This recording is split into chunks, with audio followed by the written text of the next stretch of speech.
Police जो है home ministry के अंदर आती है, उनके आदेश के बिना कुछ नहीं हो सकता। उन्होंने जो आदेश दिया होगा, इनको खड़ो फेंको, तो वो कर रहे हैं। तो वो अपनी ड्यूटी कर रहे जी। मैं पूछा, अभी सीनियर ऑफिसर से पूछा, एसएसओ साहब से मेरी अभी बात हुई, तो उन्होंने कहा कि मुझे जो आदेश है वो मैं कर रहा हूँ। आंदोलन करने के लिए पंजाब जाएं या हम पाकिस्तान बॉर्डर पे जाएं, कहाँ आवाज़ उठाएं कि क्या हमें मरना चाहिए या लड़ना चाहिए।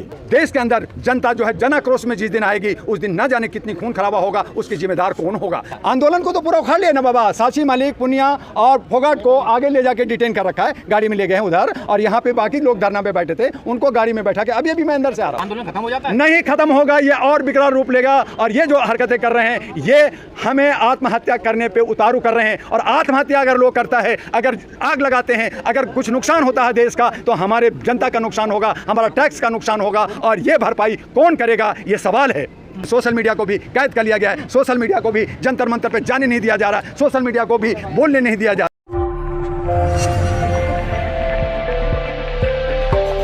आज लोकतंत्र की पूर्ण हत्या, आज समाप्ति का दिन, आज 28 मई पार्लियामेंट का उद्घाटन नहीं बल्कि बिष्टा भवन शीश महल का उद्घाटन हमारे तानाशाह प्रधानमंत्री के हाथों से 12 बजे हो रहा है, जिसका मैं भी इनवाइटी, मेरे पास भी इनविटेशन है। और यहाँ भी हमने 11:30 बजे प्रेस कॉन्फ्रेंस का हमने परमिशन ले रखा था, लेकिन हमें भी वो परमिशन कैंसिल कर दिया, इन्होंने नहीं करने दिया। और ये खिलाड़ियों का जिस तरह से उठा करके, और जितने भी जो आवाज़ उठाने वाले, जो आज हमारे फंडामेंटल राइट्स का आर्टिकल 19 का, आर्टिकल 21 का धज्जियाँ उड़ाई गई। और ये जंतर मंतर जहाँ जनता की आवाज़ उठाने की एक प्लेटफॉर्म है, उस प्लेटफॉर्म को भी इन्होंने जलियांवाला बाग की तरह पूरा छावनी बना दिया गया, और सारे टेंट वेंट सारे चीज़ें उखाड़ लिए गए। यहाँ गद्दे थे, दरियाँ थी, सब उठा लिए गए, और सारे जो है 2-4 हमारे पहलवान हैं, साची मलिक, आंदोलन को तो पूरा उखाड़ लिया ना बाबा। साची, मलिक, पुनिया और फोगाट को आगे ले जाके डिटेन कर रखा है, गाड़ी में ले गए हैं उधर, और यहाँ पे बाकी लोग धरना पे बैठे थे, उनको गाड़ी में बैठा के अभी मैं अंदर से आ रहा हूँ। अभी आगे आप लोग क्या? मैं अभी भी अंदर से आ रहा हूँ। तो इस तरह का ये जो है, अब सब बड़े लोगों को, जितने भी हम आंदोलनकारी हैं और लोग हैं, वो सब विचार करें कि क्या हमें मरना चाहिए या लड़ना चाहिए।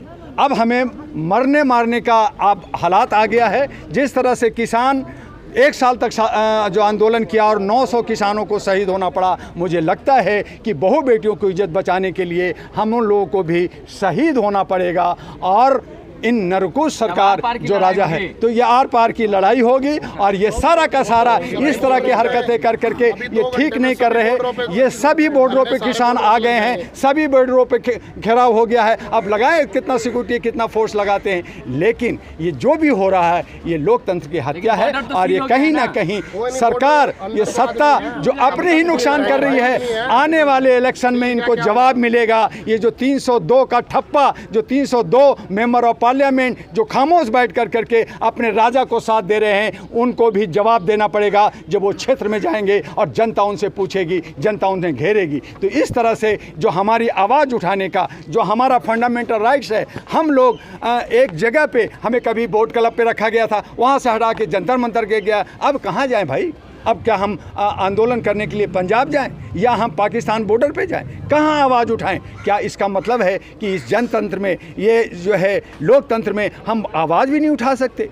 आज हमारे साथ हो रहा है, कल सैनिक के साथ होता है, कल महिलाओं के साथ होता है, परसों पुलिस के साथ भी होगा, बैंकों के साथ होगा। तमाम जनता, जो हमारी न्यायविद जो है वो भी एक एनजीओ है, हमारे पुलिस डिपार्टमेंट भी एक एनजीओ स्टेटरी बॉडी है, लेकिन सब गुलाम बने हुए हैं, अंधभक्त बने हुए हैं और जी हुजूरी कर रहे हैं, क्योंकि उन्हें सैलरी की ज़रूरत है, उनको जो है बच्चे पालने हैं, इसलिए डरे हुए हैं। और इस तरह से ये लोकतंत्र का जो ड्रामा बनाया गया है, ये ठीक नहीं है। और ये देश के अंदर जनता जो है जन आक्रोश में जिस दिन आएगी, उस दिन न जाने कितनी खून खराबा होगा, उसकी जिम्मेदार कौन होगा। जो हमारा होम मिनिस्टर कर्नाटका में जाके कहते हैं मैं हार गया, तो यहाँ पे जो है आंदोलन होगा, यहाँ पे जो है खून खराबा होगा। मतलब क्या है?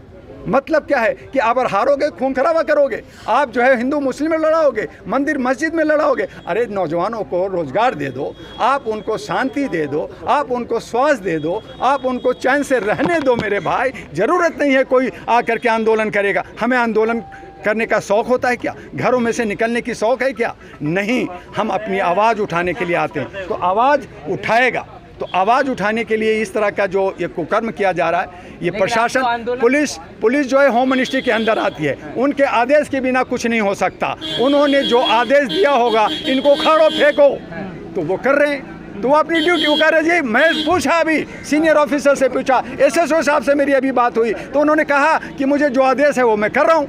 लेकिन वो आदेश दे देंगे, दुआ जी आपको अरेस्ट करना, मैं आपको भी कर लूँगा। तो मैंने कहा कर लो, हंस लो। वो कह रहे आप दुआ जी अलग हो जाओ ना। तो मैं वहाँ पे था, वीडियो बनाया, फिर मैं अभी आया हूँ। तो बाकी लोगों को सारा टेंट वेंट सब उठा लिए। तो ये ठीक नहीं है। ये लोकतंत्र के आंदोलन को पूरा उखाड़ दिया गया है, पूरा खत्म कर दिया है। लेकिन ये आंदोलन खत्म नहीं होगा, आंदोलन खत्म हो जाता है, नहीं खत्म होगा। ये और विकराल रूप लेगा। और ये जो हरकतें कर रहे हैं, ये हमें आत्महत्या करने पे उतारू कर रहे हैं। और आत्महत्या अगर लोग करता है, अगर आग लगाते हैं, अगर कुछ नुकसान होता है देश का, तो हमारे जनता का नुकसान होगा, हमारा टैक्स का नुकसान होगा। और ये भरपाई कौन करेगा, ये सवाल है। हम सरकार से जब सवाल कर रहे हैं, तो सरकार जो निरंकुश तरीके से चल रही है, ये ठीक नहीं है। ये जो है ऑर्डर दे करके, ऑर्डर कौन देता है? राजा देता है। हमारे जो है लोकतंत्र में सबका अधिकार है, सबको, पुलिस को, सबको डिपार्टमेंट का अधिकार है। जहां पुलिस का जो है अगर शोषण होता है, तो उसके लिए भी मैंने लड़ा। उनको कहा कि 24 घंटा ड्यूटी नहीं करेंगे, वो 8 घंटा करेंगे। मैं उसके लिए बॉम्बे हाई कोर्ट में रीट डाला, पुलिस के सपोर्ट में काम किया। लेकिन पुलिस चूँकि आदेश का पालन करती है, वो मुझे भी डंडा मारेगी, मुझे भी जेल भेज देगी। वो नहीं देखेगी कि मैं आपके लिए क्या किया, क्योंकि वो आदेश पे काम करती है। आज हमारा न्यायपालिका भी आदेश का गुलाम हो गया है, कार्यपालिका भी आदेश का गुलाम हो गया है। और हमारी चौथी स्तंभ जो मीडिया है, जो इलेक्ट्रॉनिक मीडिया है, जो हमारे स्ट्रीम मीडिया है, वो गोदी मीडिया बिक गई है। आज हम जो थोड़ा बहुत बात कर रहे हैं, सुन रहे हैं, देख रहे हैं, जो आवाज़ जा रही है, न्यूज़ जा रही है, वो सिर्फ और सिर्फ सोशल मीडिया की वजह से जा रहा है। सोशल मीडिया जिंदा है, लेकिन सोशल मीडिया को भी कैद कर लिया गया है। सोशल मीडिया को भी जंतर मंतर पर जाने नहीं दिया जा रहा है। सोशल मीडिया को भी बोलने नहीं दिया जा रहा है। तो ये किस तरह का आंदोलन करने की जगह पे भी आंदोलन नहीं कर पा रहे हैं? वही तो कह रहे हैं कि आंदोलन की जहां जहां आवाज आपने घेर रखा चारों तरफ से। ठीक है, बोलो बोलो, आपको मेमोरेंडम देना है दो, आपकी मांग क्या है दो, तो वहां भी आप नहीं देते। परमिशन आपने दिया है और परमिशन का धज्जियां आप उड़ा रहे हो। तो काय को परमिशन दिया? हालांकि परमिशन की यहाँ जरूरत नहीं होती है, इन्फॉर्मेशन की होती है कि आप हम यहाँ बैठ रहे हैं, हम अपनी आवाज़ उठाएंगे, अपनी मांग रखेंगे। इसकी एक इन्फॉर्मेशन दी जाती है यहाँ के पार्लियामेंट थाने में। आपको तो उधर से भी, लेकिन उसके बाद भी सब जगह खदेड़ रहे हैं इधर से। अरे क्या करें मेरे भाई, मैंने तो कहा मेरे दोस्त मुझे करो, अरे दुआ जी आपको अभी छोड़ रखा है, करूँगा अरेस्ट, लेकिन संभल करके करूँगा, बचे रहो, अभी बचो। तो हमें तो थ्रेट दे रखा है कि हम आपको आराम से अरेस्ट करेंगे।